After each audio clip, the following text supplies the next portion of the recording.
And welcome,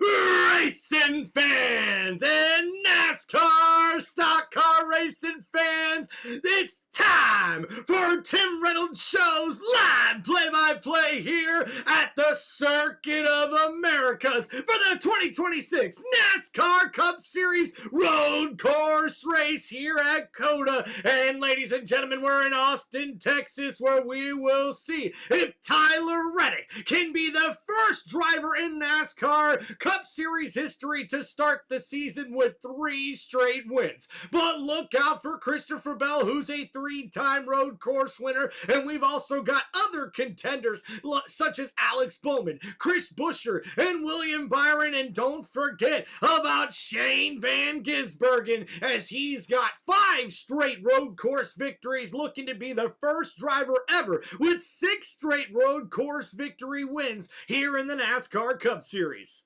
Stadium section where you can slide around and take chances. Well, that makes it really difficult. All right, hope everybody's doing well. Because where do you want to make that speed? Make sure we're doing good here. So the drivers and the teams have a really difficult task of making that car drive right. I agree with you. It's difficult because it's high speed, swinging left and right through those S's, and you get over there in the technical section. All right, what's going on? Hope you guys are doing good. We've already got Ghost and Tyler in the chat here. There we go.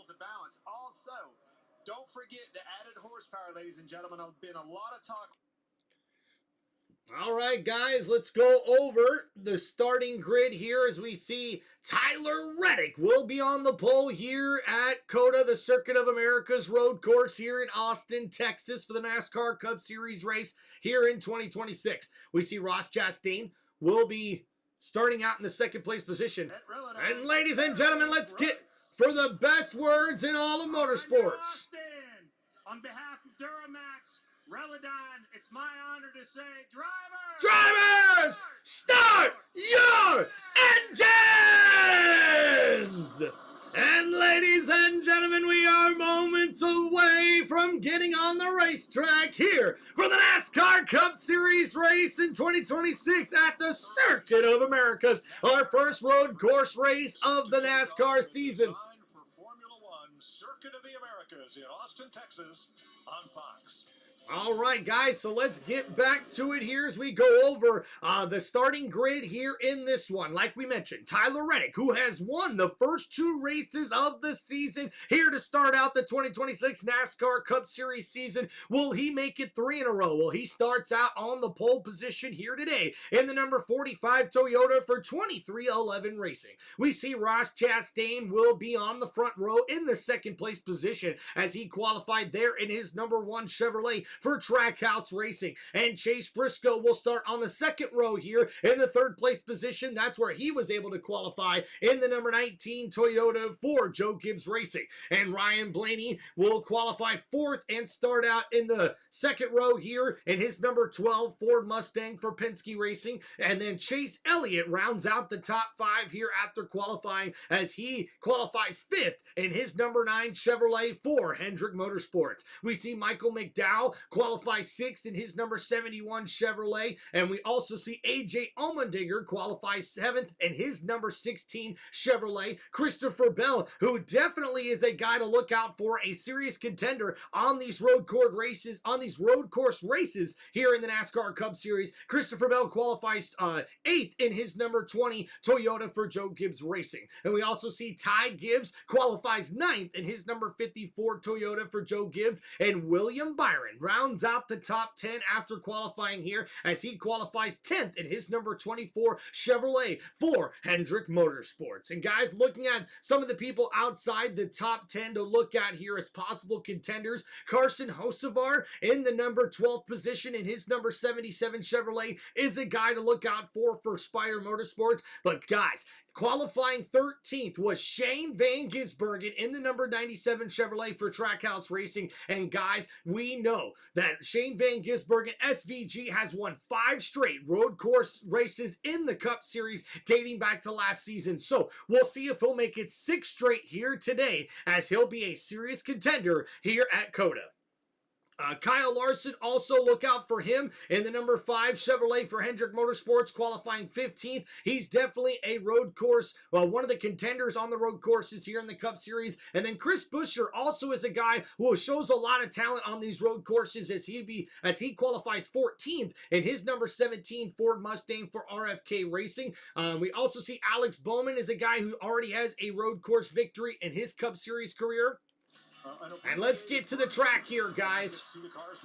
So as we see a big long straightaway going to an uphill on turn 1, that's always high risk. 134 feet elevation, which is almost as tall as the Statue of Liberty. And Chaos Corner is what they nicknamed it. Their turn number 1 here at COTA. So we go into turn number 2, which is a right turn, and that takes you to a little straightaway to turns 3, 4, 5, and 6. They call this the S's, and you can go on to the strips there, but you must stay in the inside of those barriers all the way till you get to 6A, which is a very sharp left turn, and then 6B, which is an even tighter turn that takes you to a nice straightaway. And then once you get down to turn 12, as they call it here,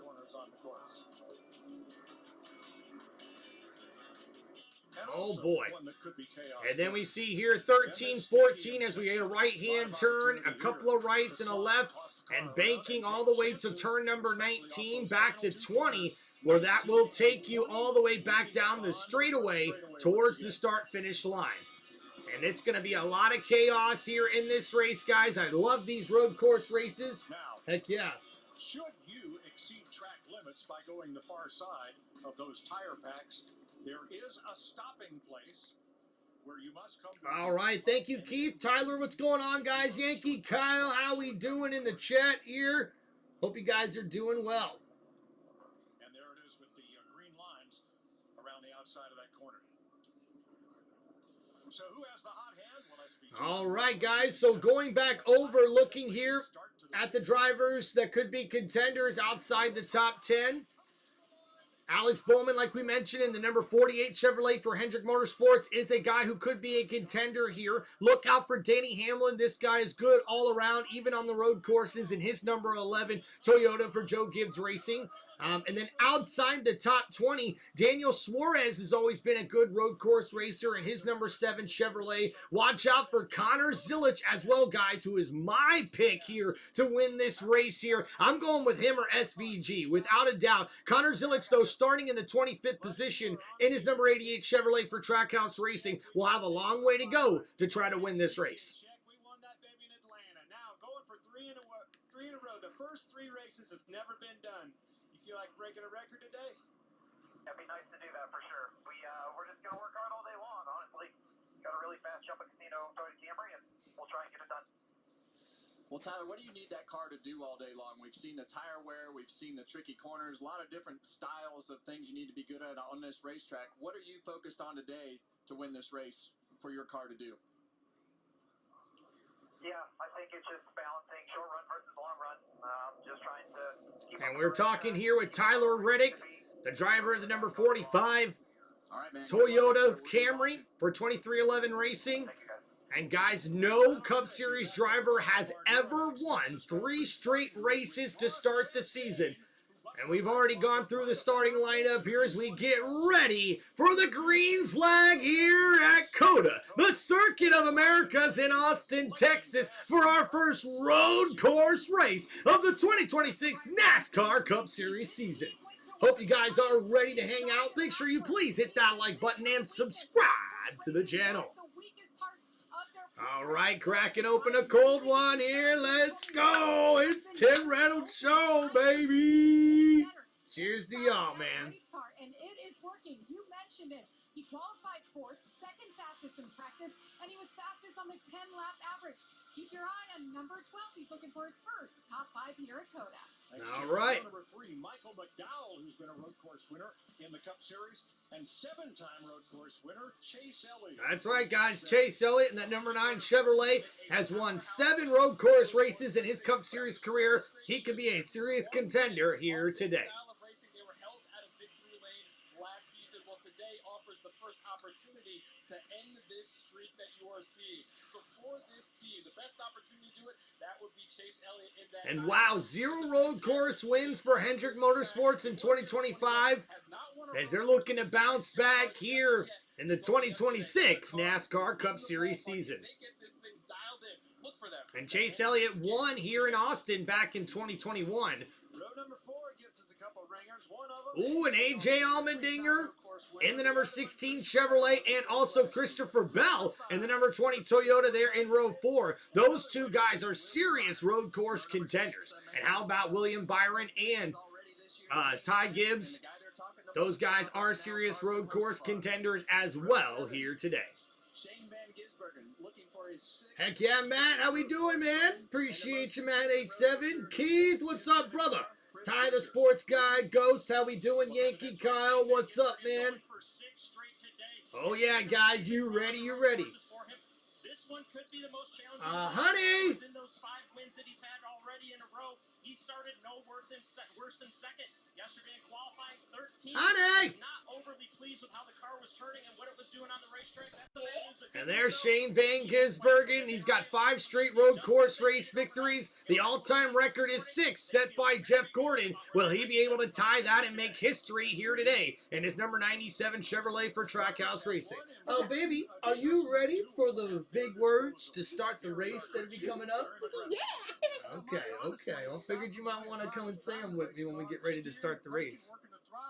All right, so they're going to be talking about the cars here. If the car's not handling properly, he's just got to wait it out in the next trip to pit road. But as you mentioned, there's one adjustment he has from inside the race car, and he may be using it a lot today here at this road course. Let's go to our Toyota cutaway car and see exactly what that So Larry adjustment McReynolds is. talking about what the car is going to do. It's actually called the brake bias adjustment between the front and rear brakes. You see the adjuster knob normally mounted right there on the dash within the driver's reach. Brake The race bias. car actually has 2 separate brake systems, one for the front brakes and one from the rear. Look at the master cylinders mounted there on the floor connected to the actual brake pedal. Now, if the car is loose on the brake and getting to the corner, what he can do is crank a little bit of front brake into it. That will help the looseness. If the car's sliding, the front tires are tight getting to the corner, he can crank a little rear brake into it. He may be using that adjuster several times during a single lap around this 17-turn road course. And we see here they're breaking down how the brake bias adjusts, and you're able to adjust it for more front brake or more rear brake in these NASCAR Cup Series stock cars. When you talk about this racetrack with all the different styles of braking, that's why. You got heavy braking, you got light braking, trail braking, just all the different things that go with everything that you need to do, and you're going to use that knob heavily. That's right, guys. You expect that braking bias knob to be used quite a bit here on this road course. Here in Austin, Texas, 81 degrees, southeast wind 10 to 20 miles an hour, sunny forecast, track temperature 109 degrees. So the track's going to have a lot of grip here today. And the length of the first of the track here, 95 laps on this race, 228 miles. Stage 1 will be 20 laps. Stage 2 will be 25 laps. And the final stage will be 50 laps here today. And the keys to the race, give and take in turn 1 on restarts, flip the stage in 1 and 2, and make final pit stop at the right time. Those are the keys to this race here today.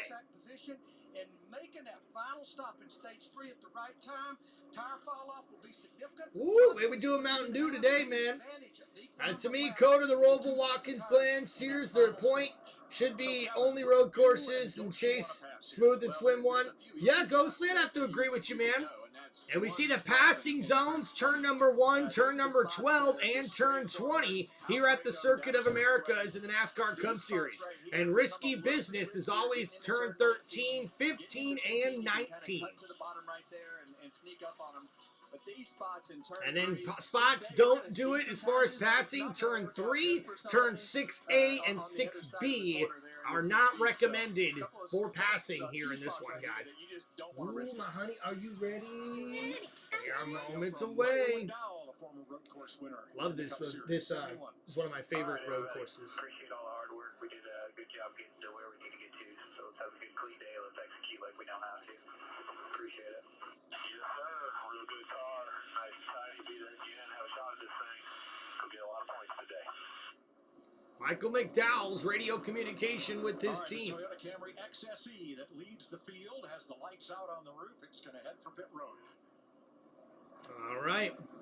And I agree with that comment, Kevin. Haven't talked Isn't it? about McDowell much in the pre-race, but keep an eye on him. Very good race car driver. And they're Should I already scoot talking over? about points, and you can lose a whole bunch of them and put yourself in a bad position All right, right there we off the go. bat here in turn one. All right, I like this part. Like this part. That jacket looks nice on you. 134 All right, and as we go, heading to the restart zone. Boogity, boogity, boogity! Let's go racing, boys! And the green flag is out. Thank you, baby. And we going racing, and already dive bombing turn number 1, jumping in front of the leader. What a move! As we see multiple cars go 3 wide, 4 wide, and coming out front, it's Chase Briscoe in the number 19 Toyota, and he now has the lead in front of Tyler Reddick in the number 45 Toyota Camry. And we're getting busy in the S's here, folks. Oh my goodness! Look at the action here. 2 wide, 3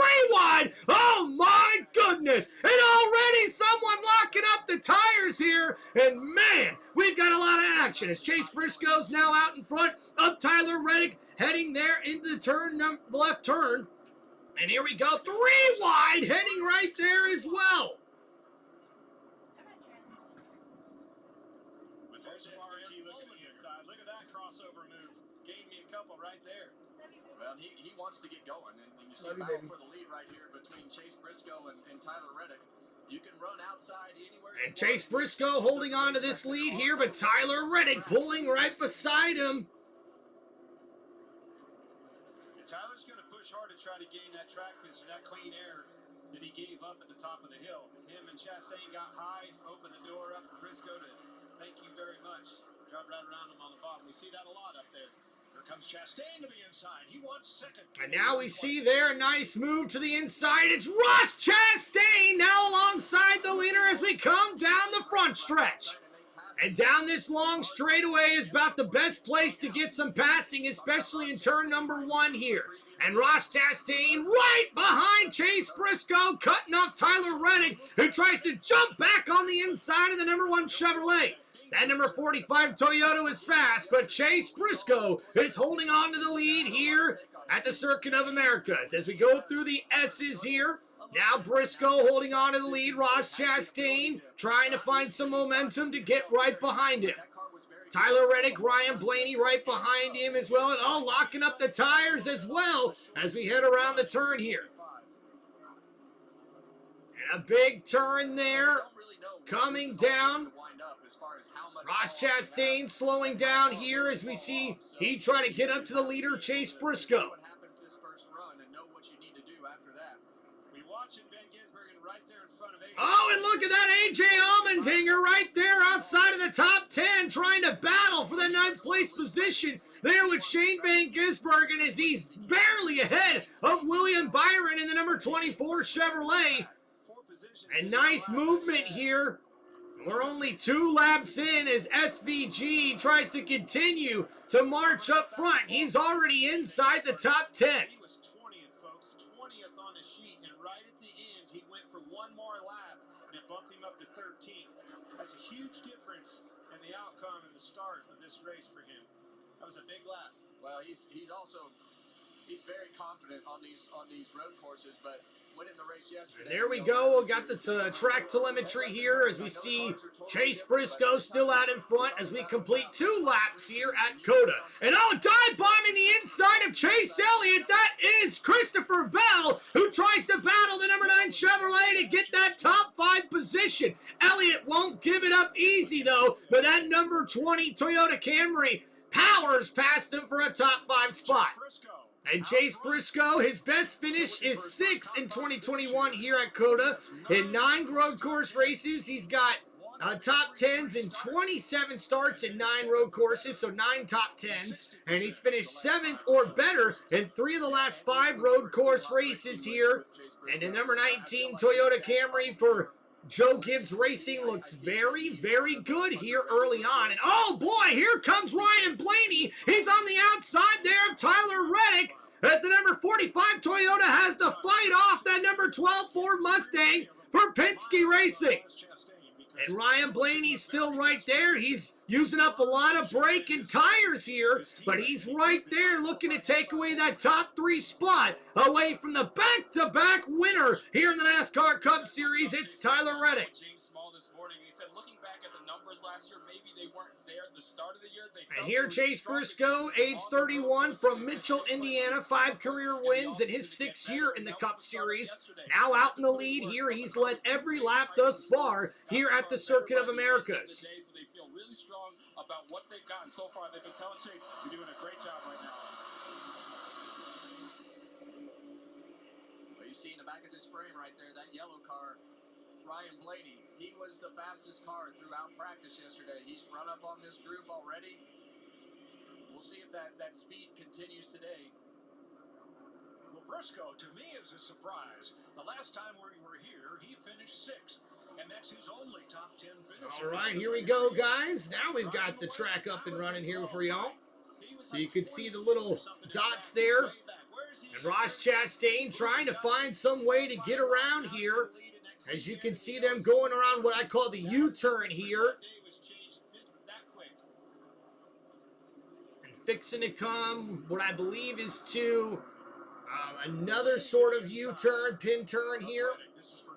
And oh, look at there, Ryan Blaney able to get around the number 45 Toyota of Tyler Reddick, and he takes away that top 3 spot away from the number 45. And the back-to-back winner, Tyler Reddick, now has to settle for 4th place here. And oh, how about Chase Elliott getting on the inside of Michael McDowell for a top 6 spot? That number 9 Chevrolet for Hendrick Motorsports looks very fast here today at the Circuit of Americas.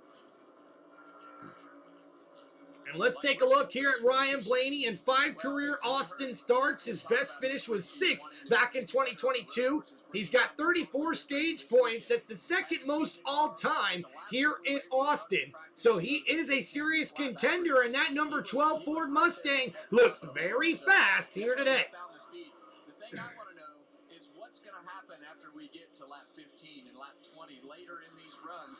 Because we saw yesterday a lot of rubber on the racetrack, which creates a lot of fall-off. So do those drivers. And that's right, guys. Already they're mentioning it on the broadcast that these tires tend to wear out a little bit quicker than usual.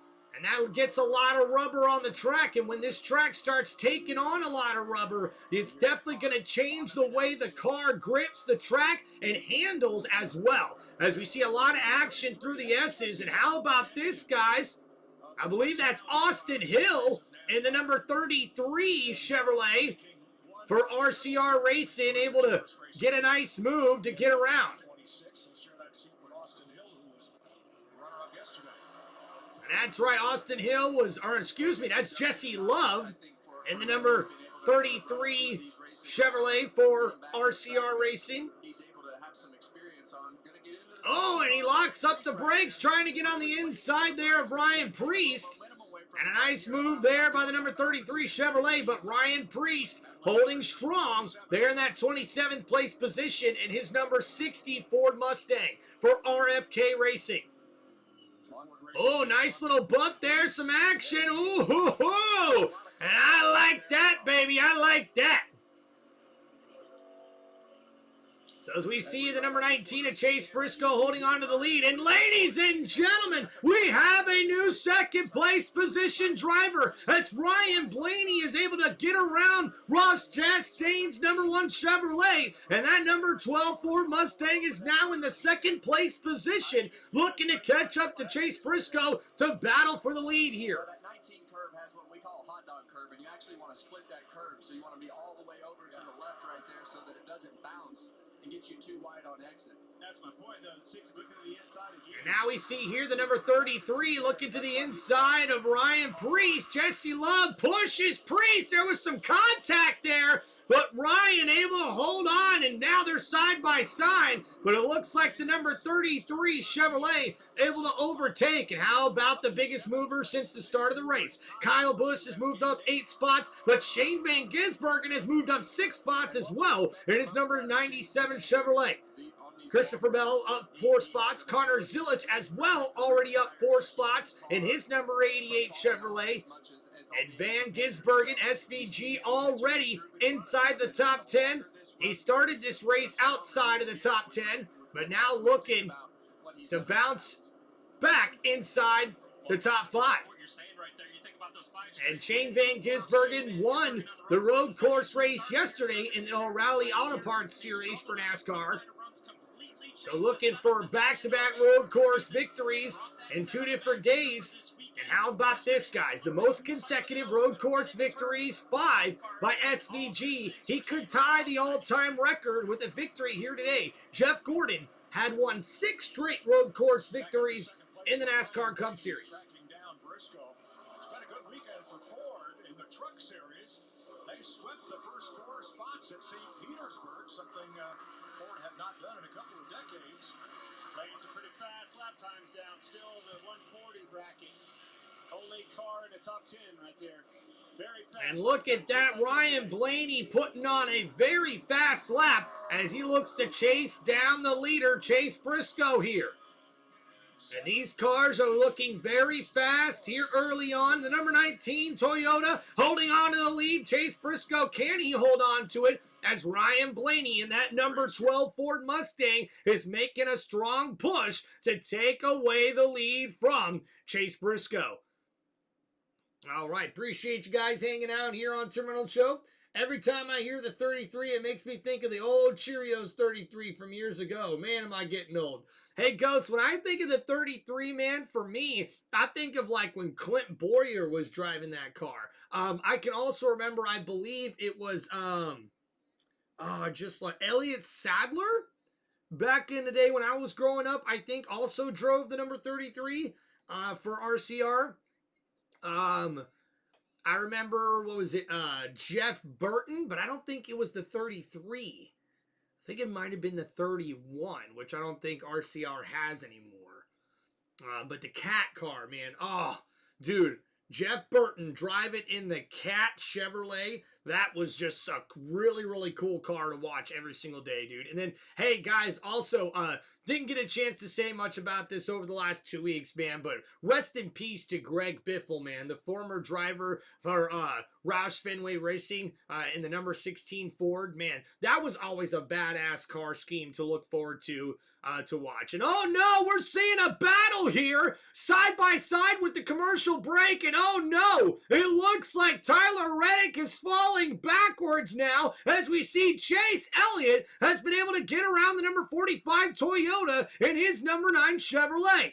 And as they go through the S's here, man, Tyler Reddick looks like he may fall outside the top 10. And the guy who qualified first here looking like he has a large fall off here in that number 45 Toyota. And that is not good here early on for the back-to-back winner, Tyler Reddick.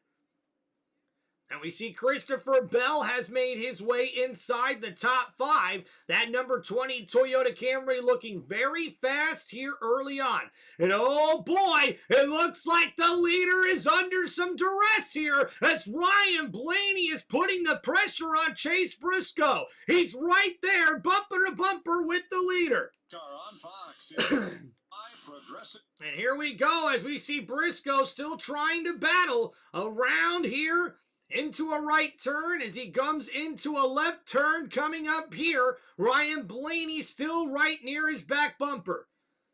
And the rest of the top 5 a little further behind. But how about Michael McDowell? The driver of the number 71 Chevrolet for Spire Motorsports has jumped inside the top 5. And ladies and gentlemen, SVG is marching his way up the track, up the field, as he's already inside the top 6. And we see Ryan Blaney here cutting that time behind the leader lap after lap after lap. He's got a very fast number 12 Ford Mustang for Penske Racing. As we go through the S's here, Chase Briscoe still holding on to that lead, but you can see the grip and the steering in the S's by Ryan Blaney, so smooth. That number 12 has got some power and some glide with it, the way it's driving right now, folks. And Blaney, looking to go to the inside of Briscoe here, and Briscoe able to hold him off for now. A good move there, but they're side by side now, coming into a right-handed turn. Blaney on the outside, Briscoe on the inside. Which one of these men will be able to hold on to the lead? Briscoe right there, but Blaney's got a good move here as he comes around on the inside and takes away the lead from Chase Briscoe. And that number 12 Ford Mustang now out in front there for Penske Racing. And a terrific move. Great racing here early on by Ryan Blaney. Chevrolet is third. A little further back, Shane Van Gisbergen has climbed to sixth. And that's right, guys. The fastest lap, Shane Van Gisbergen has set it down. And he's marching back up towards the front. He knows the chatter about this racetrack and where he qualified, and when you're on top of the game and you're expected to be the best, it motivates you when people think that this is the week. As you see a late dive right now. Oh, and there's a big dive to the inside by SVG, getting around Michael McDowell, and now SVG has made his presence known inside the top 5 here at the Circuit of America's road course. And SVG looking for 6 straight road course victories, and man, look at him with that number 97 Chevrolet around for Trackhouse Motorsports, and man, they've got to be excited about his effort here today. But I don't think that's indicative of what kind of car we have for today. It's going to come down to 3 things: exceptional communication, exceptional execution, and let's just go have fun. Like, I think there's been plenty in the last few days that reminded us that we're privileged to do this. So let's just go have fun, kick some ass. Still in their beer, we're eating their chicken, all right? Hey, 9703. 1, 2, 3, 97. All right, there's the crew getting pumped up for today's race for Shane Van Gisbergen, as Ryan Blaney now has the lead. Chase Briscoe in second. Shane Van Gisbergen now inside the top 5, trailing only Ross Chastain and Christopher Bell. And the most road course wins in the next gen era. SVG has 6 in his NASCAR Cup Series career. Kyle Larson and Tyler Reddick both have 3 apiece. So we see here down the front stretch, SVG showing he does have the speed and handling in that car. That number 97 Chevrolet looks very, very fast. He's become slicker than a grease pig in practice. I mean, he's one of those guys now that knows everybody's watching him, and he'll go out on the racetrack, and he said it to me. He's like, hey, and Tyler Reddick has dropped all the way back to the 7th place position, and that number 45 Toyota. What's up, Tyler? Says, let's go Chase Briscoe. Powered glide for Blaney, says Ghost. Yeah, man, he's whipping that 12 Ford Mustang around here very well on this road course. And yeah, Ghost, man, I miss the old sponsors in NASCAR, man. I really do. Like, where's the Coca-Cola car? You know? Where's the Budweiser car? Like, come on, man. These sponsors need to come back in NASCAR so bad, dude. Where's the Home Depot car? Where's the Lowe's car? Like, come on. Where's the Walmart car? There needs to be a Walmart car. You know what I'm saying? Like, where's the AutoZone car? Where's, you know, all the auto parts places, man? Where's the O'Reilly Auto Parts car? You know, the Mobile car, the Quaker Steak car, you know, those ones, man. I think Mobile and Quaker Steak are still in, but you know what I mean? Like, we need big sponsors in NASCAR, man. His style is to get that car turning good. And here we go. Blaney slowly starting to pull away from Chase Briscoe here as he's really hitting this road course smoothly and showing off a lot of speed here in that number 12 Ford Mustang. As they come down the front stretch and go in the uphill near turn number 1, you can see Ryan Blaney is smooth with it. Typically what that means is you got to free the car up, be looser, but somehow his ability behind the wheel, his inputs with the throttle and everything else, he can keep the rear tires on. A lot more close racing near the back of the pack here, especially right outside the top 10. Well, that's fine, but I don't drive it like that. And I think sometimes. And guys, I tell you what, a lot of contenders here inside the top 10. SVG in the 5th place position in that number 97 Chevrolet. AJ Allmendinger inside the top 10 in 9th place in that number 16 Chevrolet. As we go to commercial break here, guys, thank you for hanging out on Tim Reynolds Show. Don't forget to please hit that like button and subscribe to the channel. Walmart would crash and burn. That's a good one. Good one. Good one.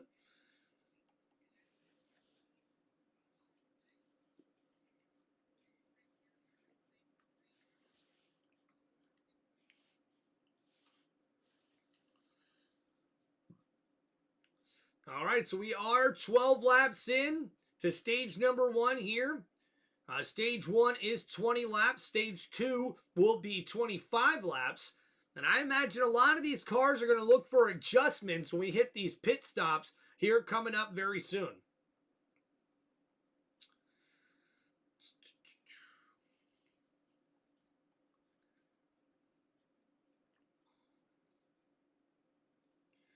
And as we come down the front stretch here, completing lap number 12, Ryan Blaney, man, is definitely starting to pull away. He's now got almost a 3-second lead on Chase Briscoe. But speaking of Chase Briscoe, he's now under fire here by Ross Chastain, Christopher Bell, as they're both right there on the tail of the 2nd place position.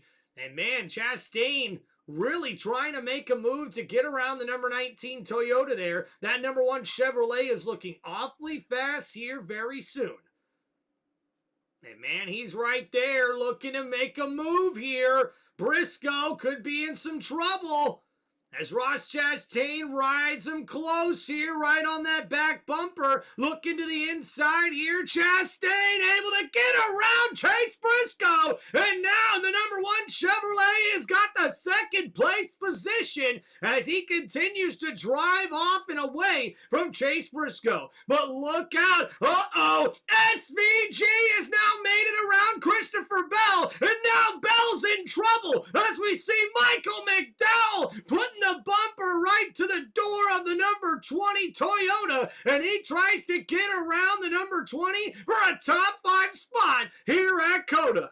And oh my goodness, some really good racing here. How about Michael McDowell completing the pass here? And that number 71 Chevrolet looks very fast here on this road course here today. But ladies and gentlemen, SVG, who's always a serious contender here at these road courses, has made his way up inside the top 3. Brought to you by Goodyear. Tried, tested, proven legendary. Ryan Blaney has led the last 5 laps after Chase Briscoe was out front for the first. And now we see SVG right behind Briscoe now, looking to get inside the top 3.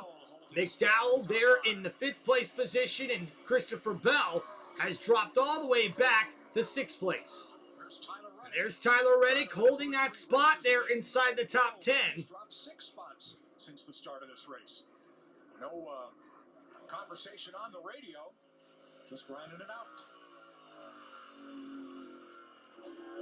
Yeah, as you look on from the triple cam right here from Chris Buescher, this guy, he's actually been the most consistent road racer in this Gen 7 car from an average finish standpoint. So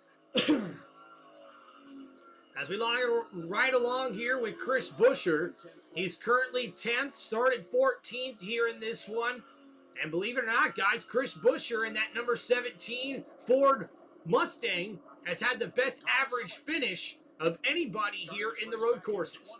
And how about Connor Zilic? He's now the 2nd biggest mover here since the start of the race, up 8 positions, now in that number 88 Chevrolet for Trackhouse Racing. And you got to be excited if you're Trackhouse here. Connor Zilic and SVG are just marching their way up near the front.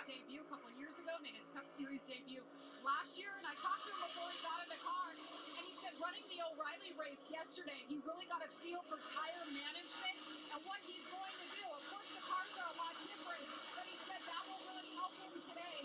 So far, the car really good. Just a little was in position for a top 5, got dumped by another car, and not the result that he should have had. Well, he's in for a steep learning curve. Even it's something that we expect him to be good at. He expects himself to be good at. He's doing a great job today. And we see there Connor Zilic battling right behind Denny Hamlin in that number 11 Toyota Camry. And Zilic looking to crack that top 15 inside, looking to crack inside the top 15 here as he continues to march forward. But watch out for SVG because Shane Van Gisbergen has now made it around Chase Briscoe and he's inside the top 3 here at COTA. With 6 laps to go, could we possibly see SVG battle for the lead before we get done with stage number 1? Well, he's right behind his teammate Ross Chastain in the number 1 Chevrolet, and Ryan Blaney continues to be one of the fastest cars on the track as he pulls away with that lead there in the number 12 Ford Mustang for Penske Racing. As we ride along here with Christopher Bell, unfortunately for Christopher Bell, he must have some bad fall off here with the tire grip because he has gone from inside the top 5 to barely inside the top 10. At the end of this first stage, I imagine we're going to see some different thoughts on whether. And guys, we've got 6 laps to go, and now a nice move there by Tyler Reddick on the inside of Chase Briscoe, and Tyler Reddick has made his way back inside the top 5. A good bounce back, a good rebound there for the driver in the number 45 Toyota Camry. He's won back-to-back races here in that car. Started at the pole position inside the top 5. He fell almost outside the top 10, and now he's hung around and he's right on the bumper of Michael McDowell, looking to crack another spot inside that top 5 for 4th place position. And Ryan Blaney has a huge lead here over Ross Chastain, about 5.5 seconds. And SVG, though, is getting closer and closer to his teammate.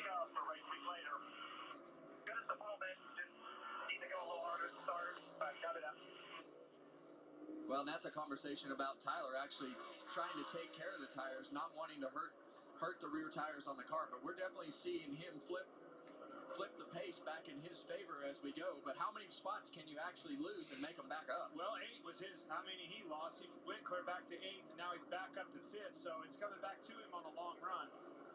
Might have protected a little too much there. Lesson learned, right?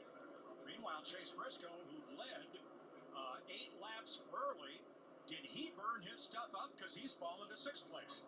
Yes. And that's what they're all trying to understand, because you don't want to do it twice, right? Yep, that's right, guys. With tire wear, you're seeing it with Christopher Bell and with Chase Briscoe, both Toyotas for Joe Gibbs Racing. They push their cars pretty good when they've got those decent new tires on those cars. But they push their cars a little too hard, and there's a fall off. And ladies and gentlemen, we're having our first round of green flag pit stops. As we see here, Christopher Bell among some of the first cars here to head to pit lane, and they'll get fuel and new set of tires here at COTA.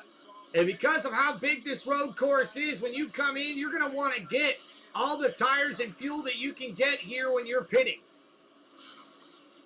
So riding along with Christopher Bell as he gets 4 new Goodyear tires, good sticker tires and fuel, and a good fast pit stop there for Christopher Bell. And looking to see who else pit. I think it was Kyle Larson and one other driver. As to whether they would go after the points, but obviously they want to put themselves in as good a position as possible to keep their track position in the front. And Ryan Blaney continues to lead here with 4 laps to go in the stage. Will Blaney decide to be the one to pit here on this upcoming lap or not? And Chastain, 2.5 seconds up on Van I appreciate you guys hanging out here. What's up, Ghost? Yo, Ghost, thank you for the membership, buddy. Oh, heck yeah, dude. Let's go. And we see here, man, Ryan Blaney just continues to extend that lead over and over again here. Tremendous. And he's been dominant, and we've got 3 laps to go here in stage number 1. Start pitting on pit road. We saw a few of them come to pit road is what's going to happen with the used tires compared to the new tires. What position does that put you in? Reddick and Briscoe are in. Connor Zillich, Joey Logano coming to pit road. It looks like Tyler Reddick and Chase Briscoe pit on this lap here with 3 to go in stage number 1. So a lot of different pit strategies here for a lot of different drivers. Matt, what's up, man? Thank you for the 100 in the chat. Let's go. He's just trying to manage how hard he can go at what parts of which runs. Roughly a third of the field pitted here with 3 to go in the stage. Dude, for real, what's going on? Ghostly says you owe me a beer, or 2. What the hell of a password did I just deal with? Damn, now I need a beer. Won't say what else.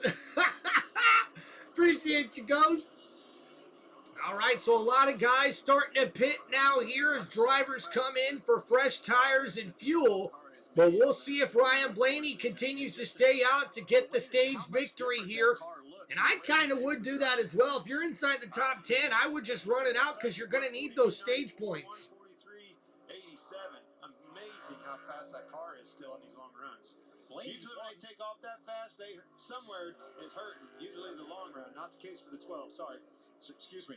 Blaney won on the Roval at Charlotte. Oh, and the leader, Ryan Blaney's going to pit here with 2 laps to go here in stage number 1. Jamie? And the countdown as he comes to a stop. No changes here. Obviously, the car very good for Ryan Blaney. It looks like Ross Chastain will take over the lead now as he comes down the front stretch here. And a nice quick pit stop there for the number 12 Ford Mustang for Pitski Racing. And we see Ross Chastain takes over the lead. Right behind him is his teammate Shane Van Gisbergen and Michael McDowell now in the 3rd place position and his number 71 Chevrolet. So 3 Chevys inside the top 3 here with Briscoe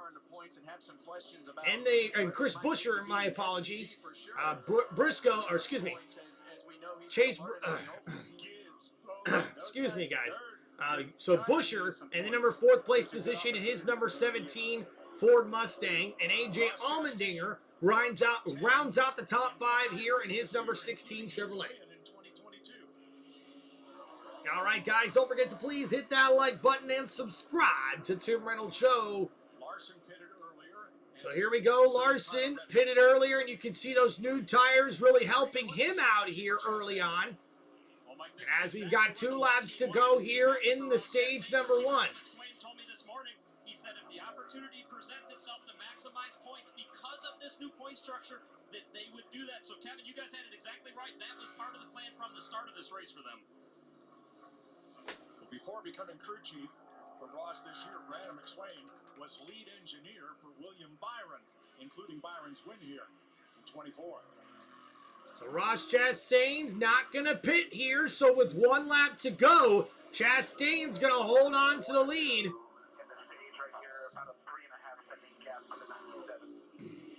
But as we get done with this stage, you know, these guys that pitted, Ryan Blaney's going to have a couple laps on his tire. Everybody else is going to have 3 laps on their tires. I'm interested to see what's going to happen when we fire off into this next stage, when all these guys that stayed on the racetrack to collect those points are going to have those sticker tires. We see the fall-off, Clint. It's creeping in on 4 seconds for these guys. Some of them already at 4 seconds. So there's going to be a balance of whether you can or can't stay out. Yesterday in the O'Reilly race, we saw all those guys pit with like 6 or 7 laps to go. So this is going to be interesting at the start of stage 2. But right now, Ross Chastain out front, looking to win this stage and take those points home. Okay, so we see here that about a 4-second fall off from the sticker tires to the racetrack worn tires. 21 drivers have not been to pit road. The rest of the 37-car field has. Final lap of stage 1, which is 20 laps. The next stage will be 25. And the final stage, 50 laps.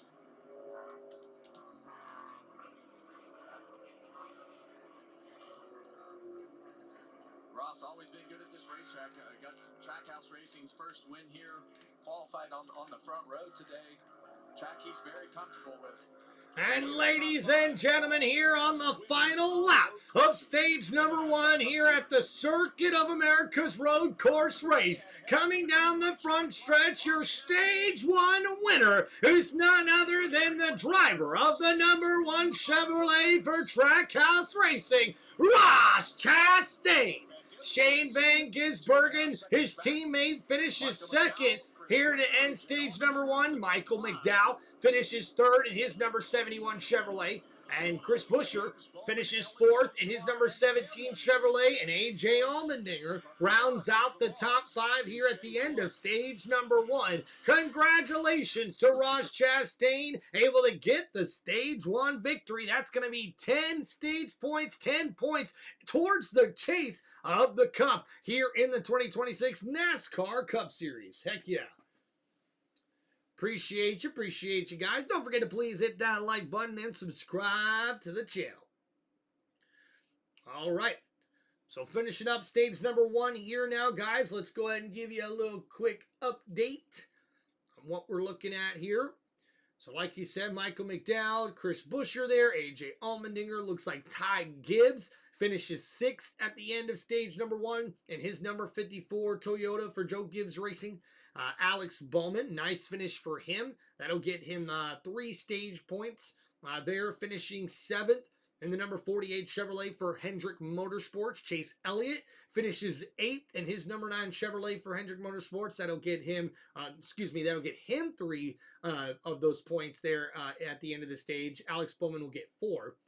So Carson Hocevar finishes 9th in his number 77 Chevrolet at the end of stage number 1. That will give him 2 stage points, or I should say points towards the chase. And then Danny Hamlin rounds out the top 10 here after stage number 1. That'll give him at least 1 point towards the chase there after that finish after stage number 1 in his number 11 Toyota for Joe Gibbs Racing. So we'll see what happens here, guys.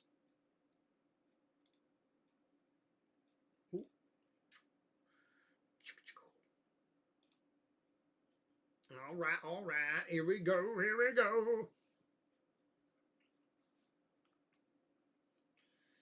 All right, thank you everybody for hanging out here on Tim Reynolds Show. Don't forget to please hit that like button and subscribe to the channel.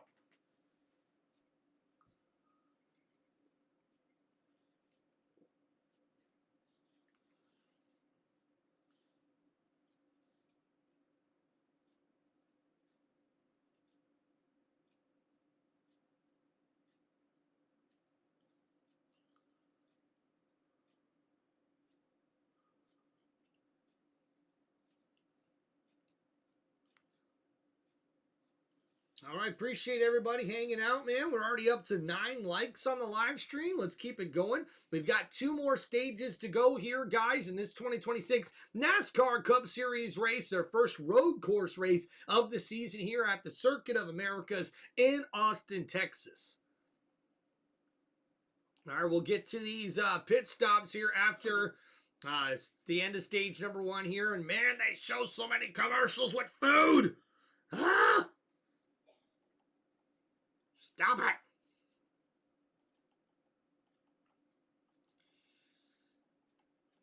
Tell you what, guys, really looking forward to some dinner with the wife after this race.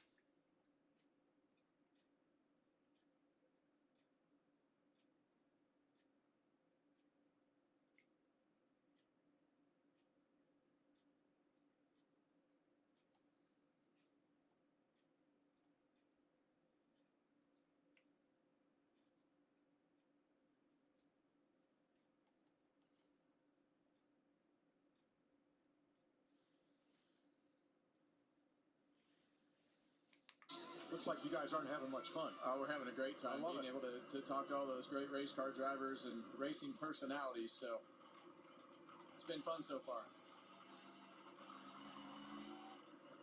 All right, so these drivers get ready to pit.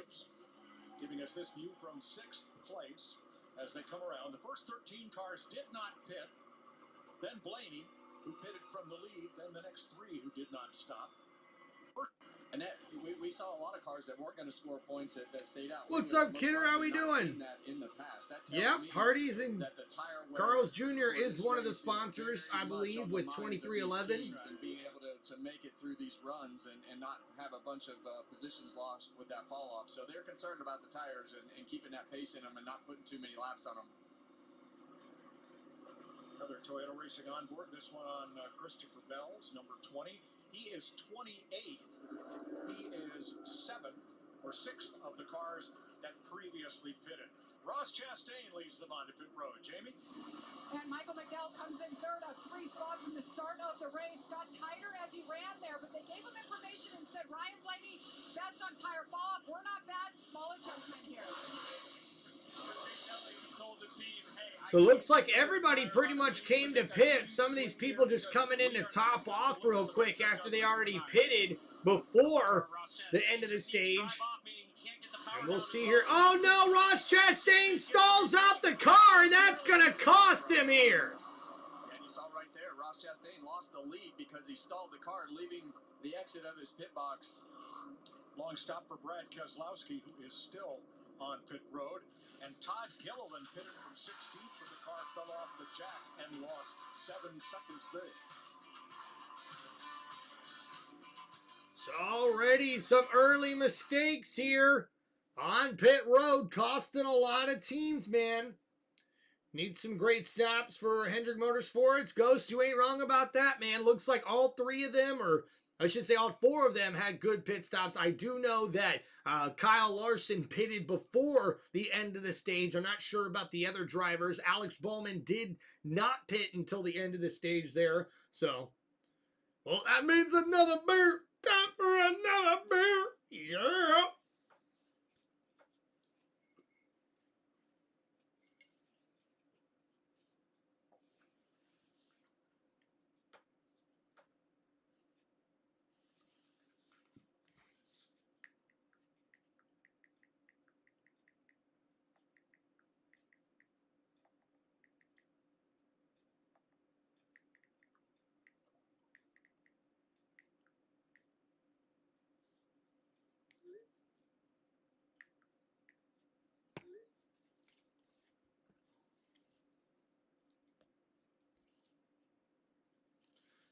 All right, guys, just waiting to get back from commercial break here. Hope you guys are enjoying the live stream so far. If you have any wrestling questions or any sports questions, any football questions, or even NASCAR questions, guys, don't be afraid to ask me in the chat here. And by all means, guys, if you want to help support the channel, make sure you guys sign up for channel memberships like our boy Ghostly did here today. Appreciate you there, Ghostly. You guys can also help support the channel by clicking on the link on the top of my YouTube channel there, where you're allowed to donate any amount that you guys wish. Or you can also hit me up with those super chats here on the live stream with those special shout outs or questions that you guys have. We'd love to ask though, or love to answer those for you guys, and hang out here. Hope you guys are enjoying the live stream.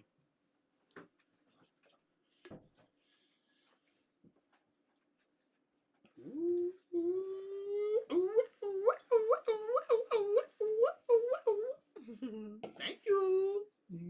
You're welcome. I love you. Love you too. Hey. Yeah. I don't know if I'm gonna be able to make it through all these commercials without food. So, what we doing for food? I was gonna make chicken stir fry for dinner. That sounds delicious. Yeah. Thank you. You're welcome. Appreciate you. Yep. You want me to eat up you some pizza, and bring it in here? Yeah, that'd be awesome. Thank you. No. In a little bit. Text me. Okay. Love you. Love you too. Give me like 10 minutes to heat it up. All right. All right. Love you.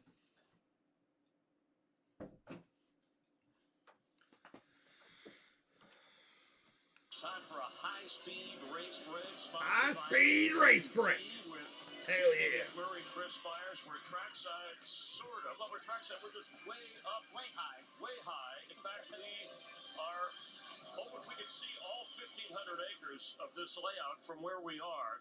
And just, the fans, they come up here. The cars, they look like my Hot Wheels track. They're going around. I can't believe they sell alcohol up here. Just don't look down. There's a clear floor. You're afraid. It's terrifying. All right, so we're 22 stories high. It's 251 feet, so that's about 50 less than the Statue of Liberty. And this is officially the highest point you could ever go to watch a NASCAR race, be on location and be in person. It's called the Observation Tower. So, Jamie, what, in your expert opinion, have you observed? But it's been a lot of fun to see how the tires are playing a factor into this race. Blaney, obviously, extremely quick, but I think it's interesting to see some of those guys that elected to not flip the stage go back. Shane, Van Gisbergen, and Chastain are going to start back 15th or 16th. We're going to find out exactly how much tires are worth. Even though those guys that flipped it only have 2 laps on them, it could be a big difference here. We talked a lot about his teammate, but of course, Ross Chastain, his first career win here, his first win for Trackhouse, I got to keep an eye on. And by the way, this is 419 steps. So do you want to walk down or take the elevator? Well, based on the amount of barbecue I saw you eat earlier, I think you should definitely take the steps. I'll run down, as a matter of fact. Let's run up to the booth. Thanks, Chris. Oh, that's awesome. All right, the stage is set for a weekend where IndyCar and NASCAR are going to go back-to-back at the same track. IndyCar Saturday, NASCAR Sunday. Woohoo! Look at that, guys, as we go racing in the desert next week at Phoenix Raceway for the NASCAR Cup Series. And hey, how about that? We'll see the IndyCar drivers racing the day before. Ooh. And looks like Fox Sports analyst and former NASCAR driver Clint Boyer will ride in the fastest seat in sports at Phoenix Raceway. Ooh, that'll be interesting. All right, thank you everybody for hanging out here on Tim Reynolds Show. Please don't forget to hit that like button and subscribe to the channel as we get ready to go back racing here to start stage number 2 here at Circuit of America's the first road course race in the 2026 NASCAR Cup Series season. Let's go. He whooped him in the first stage. Now, the first 15 cars made their pit stop prior to the end of the stage. From 16th on back, everybody's... All right, so looks like Tyler Reddick has taken back over the lead here with Ryan Blaney, and we are in the restart zone as we go back racing here to start stage number 2, and Chase Briscoe tries to dive bomb the inside of turn number 1. So many cars! Oh my goodness, and there goes Connor Zilic as he spins, and the cars go scrambling here. And yikes, and we say green flag racing. Whoa, that was some chaos there as the number 88 Chevrolet got sideways, and he's going to drop all the way back to the end of the leaders. And look at this, man. It's chaos through the S's as these drivers try to take advantage of the restart. Tyler Reddick is now back out in front of the lead. Like as you saw the 45 just go by the screen a moment ago right there. Problems for Tyler Reddick. Left rear tire. He feels like it's loose. They may have to pit this time as a team. What do you want me to do? They said come this time if you have to. Oh, boy. Oh, no. Kyle Larson lost one here last year with tremendous result. Yeah, and usually if the team feels strongly that they got that wheel tight, they would have said, we think we got it tight, but they're telling him to come to pit road, so. You see behind him. So now we see some concern here. Looks like Tyler Reddick could be having to pit here and take away the lead in order to get that left rear tire changed or tightened back up. Apparently he's got a loose wheel here. So we'll see what he decides to do. You can see Tyler a little wobbly there. And he didn't pit. Well, he did take off on used tires right there, so, you know, sometimes when you fire off on these tires, the car can feel squirmy and slide all over the place, and that's not something that these guys have had to do yet until just now, So coming down the front stretch, Tyler Reddick with the lead, Ryan Blaney right behind him, and there's Christopher Bell looking to take the inside of his teammate, and Austin Dillon right behind him in the number 3 Chevrolet as they look to get up inside the top 5. And a good battle here. Chase Briscoe able to survive and hold on to that 6th place position. But how about Daniel Suarez? In that number 7 Chevrolet for Spire Motorsports, he's worked his way inside the top 5 here at COTA. And looking at the replay here after what happened to poor Connor Zilic, man. turned around right here.